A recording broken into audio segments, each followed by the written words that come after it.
Everyone welcome to केवी की पाठशाला। तो बच्चों, लास्ट सेशन में जो हमने इन्वायरमेंट चैप्टर स्टार्ट किया था क्लास 7th का पार्ट 1, उसमें हम लोगों ने पढ़ा था कि इन्वायरमेंट होता क्या है, यानी whatever you see in your surrounding that is known as environment. एक तो बेसिक डिफिनेशन हमने देखा था। उसके बाद हमने समझा था कि इन्वायरमेंट से हमें क्या क्या चीज़ें मिलती है। तो आपने जाना था कि इन्वायरमेंट से हमें एयर मिलती है, जिसकी मदद से हम क्या करते हैं, ब्रीथ करते हैं। उसके बाद हमें वाटर भी मिलती है इन्वायरमेंट से, जिसे हम पीते हैं। उसके बाद हमने देखा था कि वी ऑल्सो गेट फूड, जो कि हम खाते हैं और जिससे हम जिंदा रहते हैं। We also get land from environment. तो these all are the part of environment. कौन कौन? Food, water, air and land, all these are part of environment. फिर उसके बाद इकबाल का जो क्वेश्चन था कि why is our environment changing, उसे भी हमने देखा था कि it is all because of our needs. ये हमारी ज़रूरतों की वजह से ही क्या हो रही है, एनवायरमेंट चेंज हो रही है। फिर आपने देखा होगा कंपोनेंट ऑफ एनवायरनमेंट में पढ़ा था हमने नेचुरल कंपोनेंट, और उसके बाद हमने देखा था ह्यूमन मेड कंपोनेंट यानी man made component. Natural component में आपने देखा था water, air, land and living things. इसके अलावे आपने देखा था कि जो वाटर वाला पोर्शन होता है that is known as hydrosphere, air वाले पोर्शन को हम बोलते हैं एटमोस्फेयर, लैंड वाले पोर्शन को बोलते हैं लिथोस्फीयर एंड लिविंग थिंग्स को बोलते हैं बायोस्फीयर। अपार्ट फ्रॉम दिस, आपने बायोटिक और एबायोटिक के बारे में भी पढ़ा था। अगर आप लोगों में से किन्हीं ने ये वीडियो हमारा लास्ट वाला नहीं देखा है तो आपको कोई घबराने की ज़रूरत नहीं है। इसका लिंक मैं आपको लिंक में आई बटन पर दे दूंगा, आप जाके देख लीजिएगा इस वीडियो को देखने के बाद। बायोटिक और एबायोटिक की अगर हम बात करें तो बायोटिक में क्या हमने सीखा था कि जिसमें लाइफ होती है। The world of living organism is known as biotic, like plant and animal. Abiotic से आप क्या समझते हैं? एबायोटिक मतलब मतलब उसमें लाइफ नहीं हो, लिविंग नहीं हो। तो एबायोटिक जिसमें लिविंग नहीं है, जो नॉन लिविंग है, that is known as abiotic. अब जो एबायोटिक और बायोटिक का जो क्लासिफिकेशन हमने किया था ना बच्चों, वो हमने किसको किया था? क्या ह्यूमन मेड को किया था या नेचुरल चीज़ों को किया था? तो आपका आंसर होगा sir, we had divided natural component into two parts, that is biotic and abiotic. Right, natural चीज़ों को हमने डिवाइड किया था एबायोटिक एंड बायोटिक में।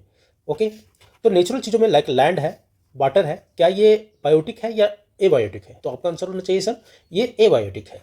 ओके, तो हमने समझा था एबायोटिक। उसके बाद इसके अलावा हमने देखा था कि ये जो वर्ड एनवायरनमेंट है वो कहाँ से आया था, तो फ्रेंच वर्ड एनवायरनर से आया था और उसका मतलब होता है नेबरहुड। ये भी आपको समझना चाहिए। अब आइए अब समझते हैं नेचुरल एनवायरनमेंट के बारे में। यहाँ से हम स्टार्ट करते हैं और उसके बाद हम लोग समझेंगे एक एक करके कि लिथोस्फीयर क्या होता है, एटमॉस्फेयर क्या होता है, बायोस्फीयर क्या होता है और हाइड्रोस्फीयर। इसको थोड़ा सा डिटेल में आपको पढ़ना है बच्चों। तो are you ready? Hope you all are ready with paper and pen. Okay, let us start. Natural environment की अगर हम बात करें, land, water, air, plants and animal comprises the natural environment. This things you have to remember. Land, water, air, plants and animal comprise the natural environment. Whenever you are asked what is a natural environment, your reply will be land, water, air, plants and animal comprise the natural environment. You are familiar with the meaning of lithosphere, hydrosphere, atmosphere and biosphere. इसका मतलब क्या है बच्चों? कहता है कि आप भली भांति परिचित हैं इन वर्ड से। तो आप परिचित है कि नहीं है? यस, हमने आपको लास्ट सेशन में बताया था कि लिथोस्फीयर क्या होता है, हाइड्रोस्फीयर क्या होता है, एटमोस्फेयर क्या होता है और बायोस्फीयर क्या होता है। From your previous class let us, और ये बोल रहा है कि ये सब चीज़ों के बारे में आपने प्रीवियस क्लास में भी पढ़ा है। Let us learn some more facts. कहता है कुछ और फैक्ट्स जो है हमें जानना चाहिए about this domains. About this domains कहने का मतलब है कि लिथोस्फीयर, हाइड्रोस्फीयर, एटमोस्फीयर और बायोस्फीयर के बारे में हमें कुछ और पढ़ने की, कुछ और फैक्ट्स जानने की जरूरत है। चलिए, तो इसमें सबसे पहला जो आपको पढ़ना है बच्चों वो है लिथोस्फीयर के बारे में पढ़ना है। किसके बारे में पढ़ना है? लिथोस्फीयर के बारे में बच्चों पढ़ना है कि लिथोस्फीयर होता क्या है। ओके, तो लिथोस्फीयर के बारे में हम सबसे पहले पढ़ते हैं कि लिथोस्फीयर क्या होता है। अब लिथोस्फीयर की अगर हम बात करें तो lithosphere is the solid crust. इस चीज को याद रखिए, lithosphere is the solid crust और the hard top layer of the earth.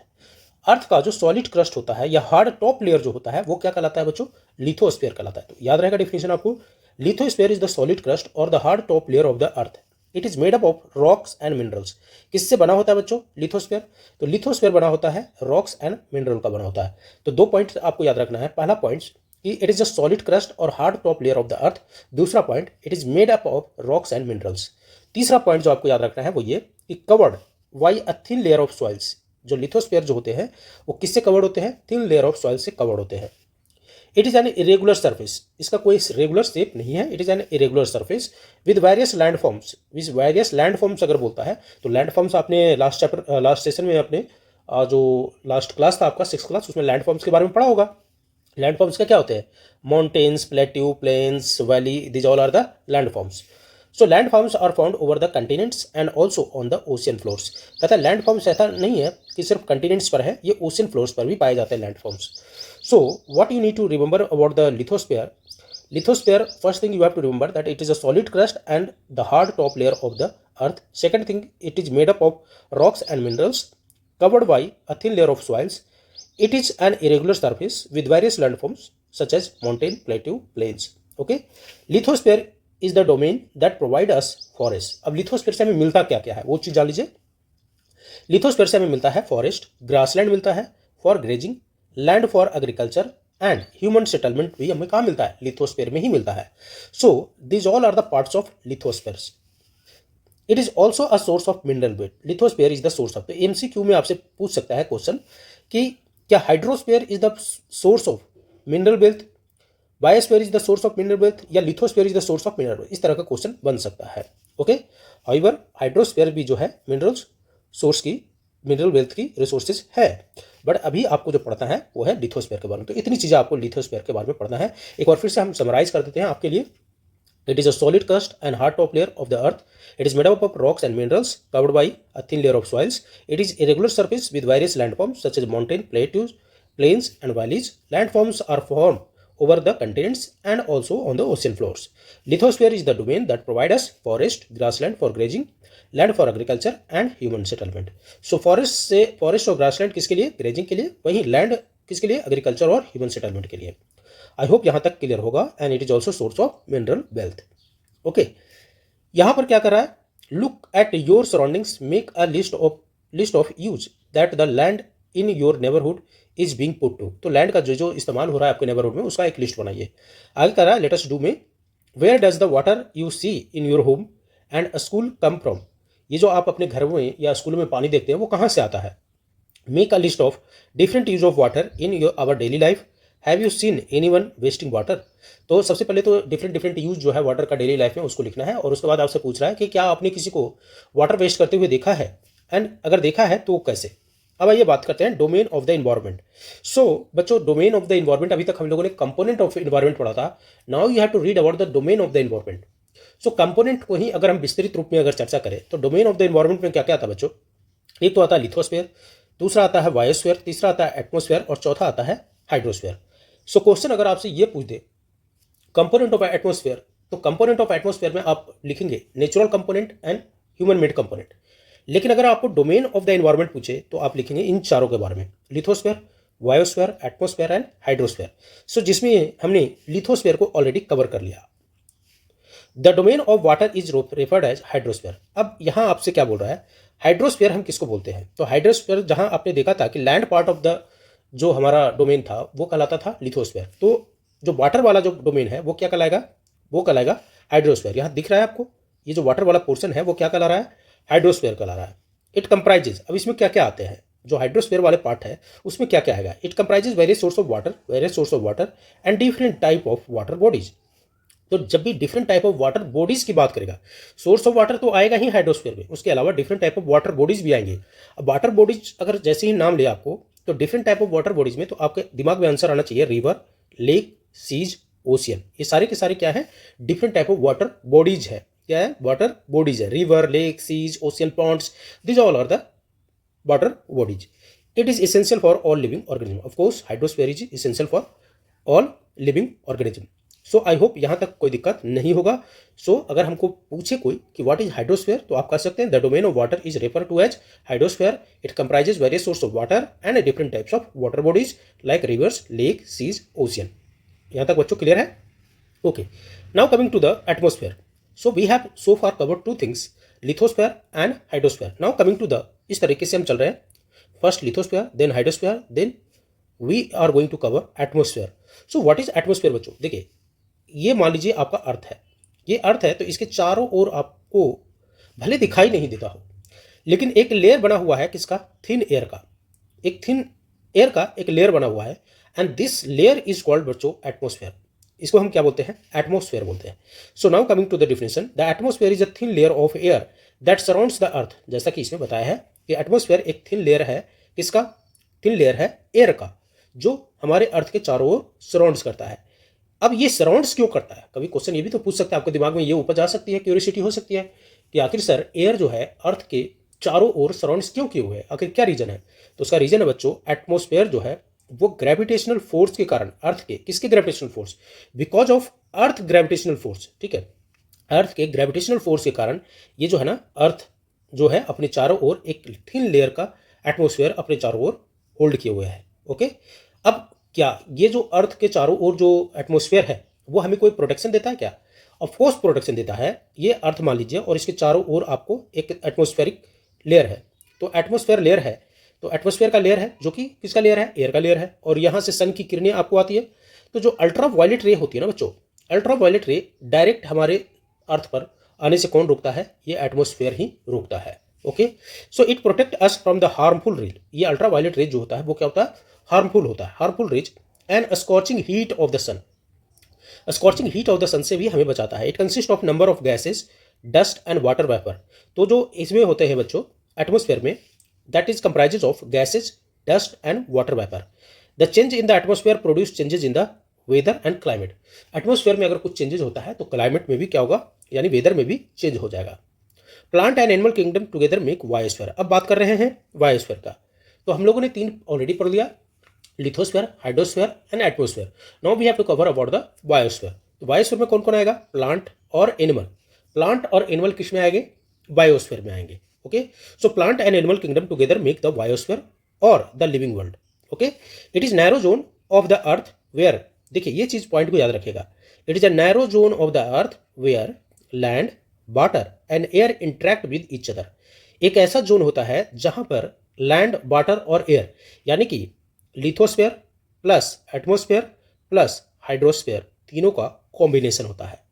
I hope यहां तक क्लियर होगा। बायोस्फीयर में जो है लिथोस्फेयर, एटमोस्फेयर और हाइड्रोस्फेयर का एक इंट्रैक्शन होता है जो करता है सपोर्ट लाइफ को।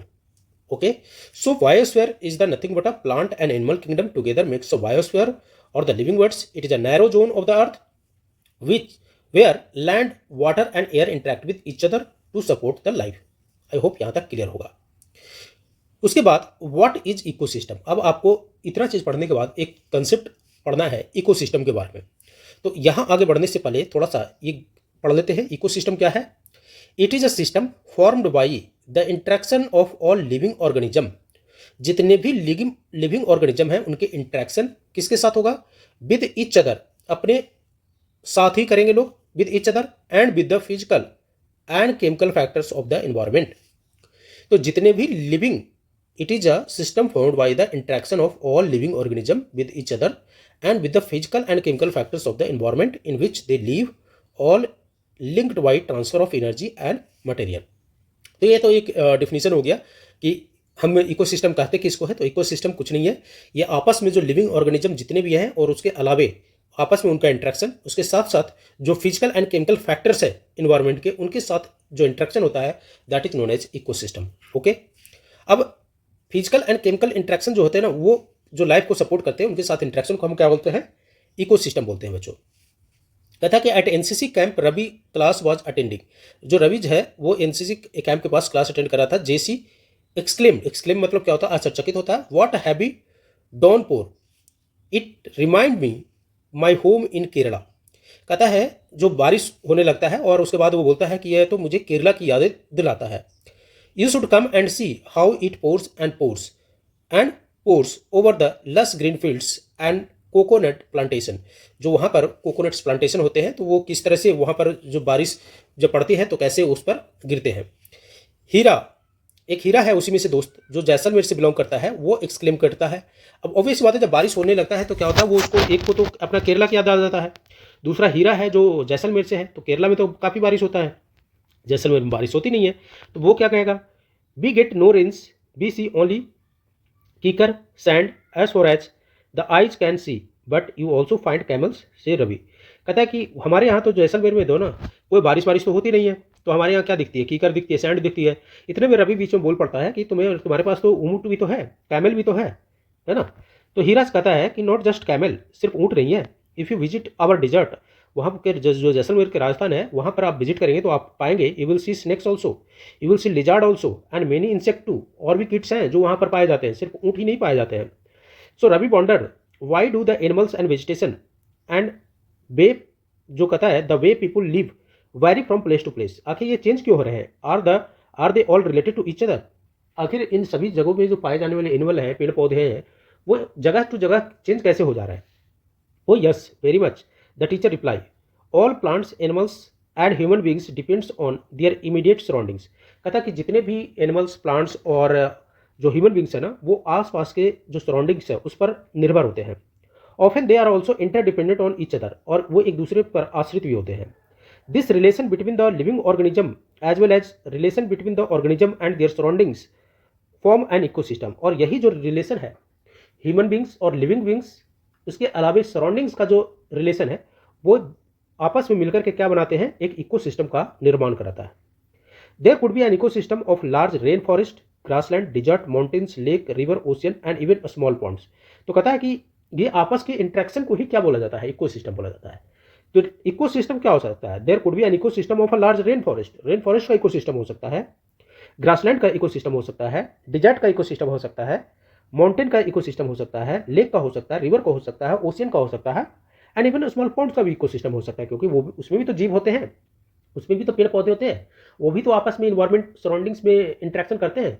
तो जहां भी इंट्रैक्शन होगा वहां पर क्या होगा, इकोसिस्टम का निर्माण होगा। Do you think that park in which Ravi and his friends played formed an ecosystem, of course जहां पर आप खेल रहे हैं वहां भी एक इकोसिस्टम का निर्माण हो रहा है। Okay, human environment, before that we have to read something also interesting facts. Do you know on 5 June every year world environment day is celebrated, हर साल 5 जून को क्या बनाते हैं बच्चों, हर साल 5 जून को हम वर्ल्ड इन्वायरमेंट डे मनाते हैं। तो इसे भी याद रखिएगा, विश्व पर्यावरण दिवस हम कब मनाते हैं, हर साल 5 जून को मनाया जाता है। अब एक कंसेप्ट आपको बच्चों पढ़ना है वाटर सिस्टम का। ये बहुत ही पुरानी पद्धति है वाटर सिस्टम का। जब करेंसी का निर्माण, करेंसी का प्रचलन नहीं हुआ था, तो उस समय क्या था कि सपोज आपके पास टमाटर है, मेरे पास करेला है, या मेरे पास भिंडी है, and both are in need, दोनों एक दूसरे की जरूरत है, तो हमने क्या किया, अपना भिंडी आपको दे दिया और आपका टमाटर हमने ले लिया। This exchange of value is known as water system बच्चों, क्योंकि इसमें कोई एक्सचेंज ऑफ मनी रिलेटेड नहीं है। सपोज आपके पास उपज में चावल हुई है और मेरे पास गेहूं है, तो दोनों को चाहिए एक दूसरे से कुछ ना कुछ, ऐसा तो है नहीं कि आप चावल खाइएगा और सिर्फ मैं गेहूं खाऊंगा। तो इसके लिए हम क्या किए, हमने म्यूचुअल एग्रीमेंट किया कि भाई ऐसा करो, मैं 5 किलो तुम्हें चावल देता हूँ और तुम मुझे 5 किलो गेहूं दे दो, या ऐसा भी आप कर सकते हैं कि मैं 2.5 किलो चावल दूंगा और तुम मुझे 5 किलो गेहूं दे दो। तो अगर कंसेंसस बन जाता है, so this would be called water system. So it is a trade. ये क्या है वाटर सिस्टम, वाटर सिस्टम एक ट्रेड है। यहाँ जैसा कि देख पा रहे होंगे, ये आपस में एक दूसरे से सामान क्या कर रहे हैं, एक्सचेंज कर रहे हैं। It is a trade in which goods are exchange without the use of money. Okay, इसे याद कर लीजिएगा, it is a trade in which goods are exchange without the use of money, जिसमें बिना मनी के यूज किए हुए goods को क्या करते हैं, एक्सचेंज करते हैं। अब आपको एक कंसेप्ट पढ़ना है ह्यूमन इन्वायरमेंट के बारे में। Human beings interact with environment and modify it according to their need. Of course human being तो जानते ही हैं कितना ग्रीडी है, जब भी इन्वायरमेंट से इंटरेक्ट करेगा तो वो अपने नीड के अनुसार से क्या करेगा, उसको मॉडिफाई कर लेगा। Early human being adopted themselves to the natural surroundings. जो हमारे पहले के लोग जो थे वो क्या था, नेचुरल के अनुसार अपने आप को ढाल लेते थे। दे लेड अ सिंपल लाइफ, उन्होंने एक सिंपल लाइफ बिताया, and fulfilled their requirement from the nature around them, और अपनी जितनी भी जरूरतें थे वो नेचर से ही पूरा करते थे। विद टाइम, समय जैसे जैसे बदलता गया, नीड्स ग्रीव, जरूरतें भी बढ़ती गई, एंड बिकेम मोर वेरिड, और इस तरह से हमारी जरूरतें काफ़ी ही वर्सटाइल हो गई। Human learns new ways to use and change environment. Of course अब जैसे जैसे साइंस का भी डेवलपमेंट हो रहा है, तो ह्यूमन को भी पता चलता गया कि हम इन्वायरमेंट से और क्या चीज़ ले सकते हैं। They learn to grow crops, domesticate animals, कैसे फसल को पैदावार बढ़ाना है, उपजाना है। डोमेस्टिकेट एनिमल आपको कैसे पालतू बनाना है उसे, and led to settled life. और इस तरह से पहले जो लोग घूम घूम के अपना जीवन व्यतीत करते थे, अब देखते हैं कि एक सेटल्ड लाइफ हम व्यतीत करते हैं। द व्हील्स वाज इन्वेंटेड, कहता है व्हील्स वाज इन्वेंटेड, है ना। Surplus food was produce and water system emerge, trade started and commerce develop, industrial revolution enabled large scale production, transportation became faster, information revolution made communication easier and speedy across the world. In nutshell अगर हम बात करें तो जैसे जैसे समय with time आप देखेंगे कि डेवलपमेंट होना शुरू हो जाता है। पहले लोग क्या थे, लोग एक जगह से दूसरी जगह घूम कर नोमैडिक लाइफ जीते थे, लेकिन लेटर ऑन जैसे जैसे डेवलपमेंट हुआ, लोगों के पास सरप्लस फूड आए, लोग ट्रेड वाटर सिस्टम में ट्रेड करने लगे। उसके अलावा आप देखेंगे कि इंडस्ट्रियल रिवोल्यूशन आ जाता है और कम्युनिकेशन भी आसान हो जाता है, ट्रांसपोर्टेशन भी आसान हो जाता है। उसके बाद डोमेस्टिकेशन होता है एनिमल का, तो लोग अपनी सहूलियत के हिसाब से उसे पालना पोसना शुरू कर देते हैं। Have you ever thought why you love eating juicy watermelon in summer and hot roasted peanuts in winter. A perfect balance is necessary between the natural and human environment. Human must learn to live and use their environment in harmonious way. Harmonious way कहने का मतलब क्या है कि ऐसा ना हो कि भाई एक को उससे फायदा हो रहा है, दोनों को फायदा होना चाहिए, इन्वायरमेंट को भी फायदा होना चाहिए और हमें भी फायदा होना चाहिए। Noori, a girl from Mizoram from Ravi class, often talks about the lush green surroundings of her place. एक नूरी नाम की लड़की है जो कि मिजोरम की रहने वाली है और वो रवि की क्लास से ही है। वो बातें करती है अपने ग्रीन सराउंडिंग्स के बारे में जो मिजोरम में है। Seeing Ravi upset at having lost of the playground. जब वो देखती है कि कैसे रवि जो है अपसेट है, क्यों? क्योंकि प्ले ग्राउंड में खुदाई हो गया था। Nuri invited him to visit her home estate during the coming vacation. Ravi teachers asked the student to draw a landscape, house and activities of the people and place they visit during the holiday. तो नूरी जो है इस तरीके से रवि को invite करते हैं कि जब छुट्टी मिले, वैकेशन हो, तो आप मेरे घर आइए और देखिए वहाँ पर के इन्वायरमेंट, और टीचर इसको होमवर्क भी दे देते हैं कि भाई जहाँ आप जा रहे हो विजिट करने के लिए, तो वहाँ के आसपास की चीज़ों को ड्रॉ करके लाना है। सो बच्चों, ये तो हुआ आपका क्लास जो है समाप्त होता है। इस तरीके से पार्ट 2 फिनिश हो जाता है। कोशिश करेंगे हम पार्ट 3 में आपका ये जो क्वेश्चन है उसको खत्म कर दें।